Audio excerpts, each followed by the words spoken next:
বস আসসালামু আলাইকুম বস। এত রাইতে বস? আপনি তো 9টায় অফিসে আসবেন তাই না?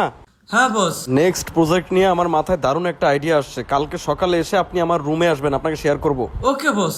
এত রাতে ফোন দিলাম বলে আবার কোনো সমস্যা হয়নি তো আপনার? না না না, কোনো সমস্যা নাই বস। কিসের সমস্যা বস? আমার তো ঘুম নাই বস, আমার খাওয়া নাই বস, দাওয়া নাই বস, নাওয়া নাই, আমার বউ নাই, বাচ্চা নাই, মা নাই, বাপ নাই বস। আমি তো এতিম বস। আমি দুনিয়াতে বস হাওয়ার মাধ্যমে সৃষ্টি হয়েছি বস, আবার হাওয়ার মাধ্যমে চলে যাম বস। আমার কি কোনো সমস্যা আছে? আমার কি সমস্যা হবে বস?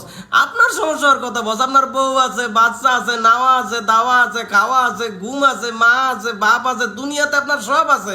আমার কিছু নাই বস। আমার সমস্যা হবে কেন? সমস্যা তো আপনার হওয়ার কথা বস। আমার কোনো সমস্যা নাই বস, কোনো সমস্যা নাই বস। ওকে লিমন সাহেব, তাহলে এখন ঘুমান। আর শোনেন, যদি পারেন সকাল 8টার দিকে একটু অফিসে আসার চেষ্টা করেন, তাহলে একটু ভালো হয় আর কি, বুঝছেন? ওকে বস।